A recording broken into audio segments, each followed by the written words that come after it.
Mas em segundo lugar, as orações não atendidas. Olha a parte B do versículo 1 e o verso 2.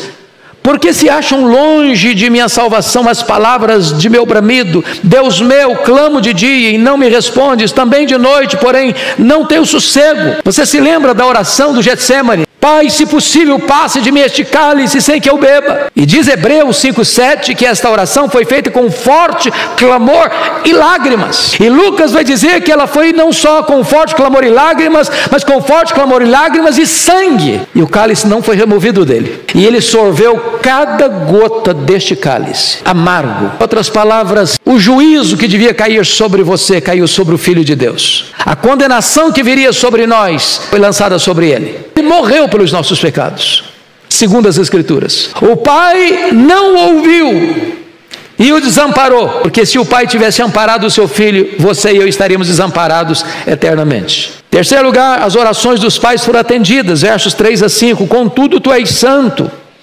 entronizado entre os louvores de Israel. Nossos pais confiaram em ti, confiaram e os livraste, a ti clamaram e se livraram, confiaram em ti, não foram confundidos. Está se referindo aos pais, aos patriarcas, ao povo na sua peregrinação que clamou, Deus viu, Deus ouviu, Deus desceu, Deus livrou, Deus proveu, Deus sustentou, Deus protegeu. Mas na cruz o Filho clamou e não foi ouvido, para que você e eu pudéssemos ser resgatados do pecado, da morte e do inferno. Mas vamos ver em segundo lugar, o Messias não foi abandonado apenas pelo Pai, ele foi também abandonado pelos homens. É o que descreve os versos 6-11. E aqui é uma descrição gráfica do sofrimento de Jesus na cruz. Se não, vejamos. Primeiro, o Messias é alvo de humilhação extrema. Veja o verso 6 comigo. Mas eu sou verme, não homem, opróbrio dos homens e desprezado do povo. Olhem em vocês que o Messias é tratado menos do que gente, menos do que homem, menos do que animal, como o mais vil e o mais baixo dos animais, dos seres irracionais,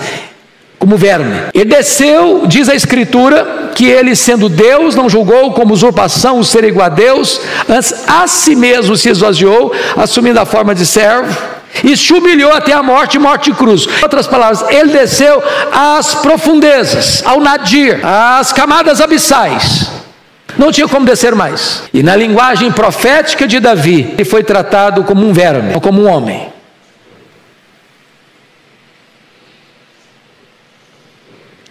Pensem comigo no contraste que esse texto mostra para nós entre eu sou o que sou e eu sou verbo. E é esse ponto que o nosso amado Redentor desceu para nos salvar. Em segundo lugar, aqui nesse texto, abandonado pelos homens, não só alvo de humilhação extrema, mas alvo também de desprezo extremo. Olha o verso 7. Todos os que me veem zombam de mim, afrouxam os lábios e meneiam a cabeça. Essa é uma descrição gráfica, né? Descrição gráfica do texto bíblico, que as pessoas passavam e meneavam a cabeça. E não é menear a cabeça de coitado, puxa vida. Não. É menear a cabeça de bem feito. Confiou em Deus?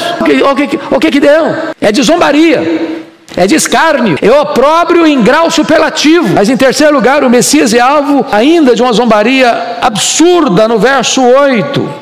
Confiou no Senhor, livre-o ele, salve-o, pois nele tem prazer. Não foram essas palavras lá dos sacerdotes, dos escribas, ali zombando, escarnecendo ao pé da cruz? Confiou em Deus, livre-o ele.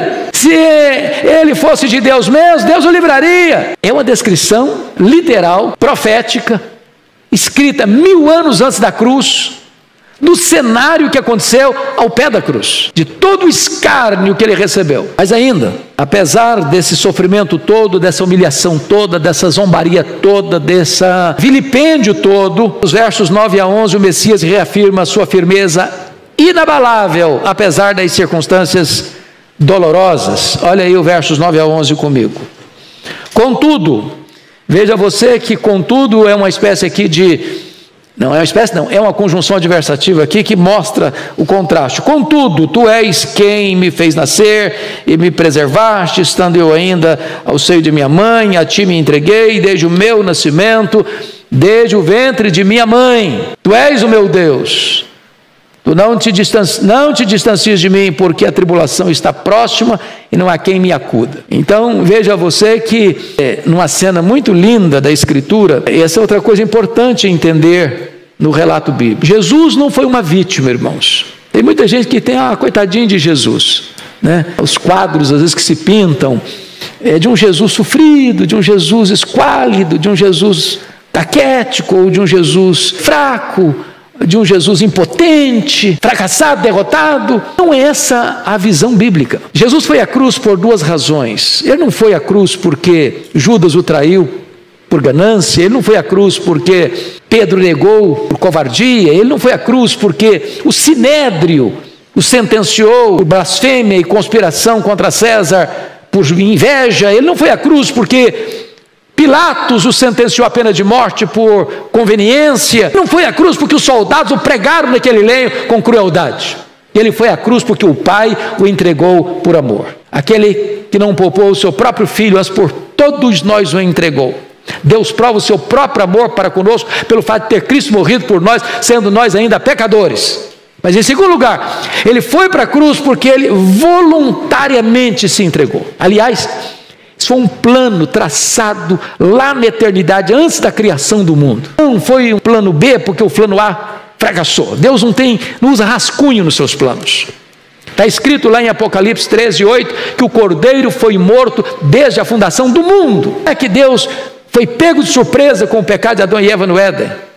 E agora Deus tem que dar um jeitinho de última hora para resolver o problema. Não, o plano foi traçado na eternidade. E Cristo se apresenta para ser o fiador, o representante, o mediador, o redentor. E ele disse com clareza eloquente: ninguém tira a minha vida de mim, eu, pelo contrário, espontaneamente a dou. Quando foram prendê-lo lá no Getsemane, foi ele que se apresentou e perguntou: a quem buscais?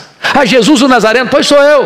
Quando Pilatos perguntou para ele se ele era rei, ele disse: para isso eu vim ao mundo. Tinha plena consciência, porque ele mesmo alertou seus discípulos por 3 vezes que ele subiria para Jerusalém, seria entregue nas mãos dos principais sacerdotes, seria crucificado para ressuscitar. Não houve ali nenhum acidente de percurso. A morte de Cristo não foi um acidente, como a sua ressurreição não foi uma surpresa. É um plano eterno. E é muito importante, meus amados irmãos, compreender esta verdade. Vai para a cruz conscientemente, como um rei caminha para a sua coroação. Aliás, quando ele estava indo para a cruz, ele faz a oração sacerdotal e proclama que ele estava glorificando o Pai, e glorificaria o Pai com a sua morte. Compreender isso faz toda a diferença para nós. Você não crê num Cristo fracassado, você crê no Cristo vitorioso, que deu a sua vida por você, que morreu em seu lugar conscientemente, deliberadamente, voluntariamente.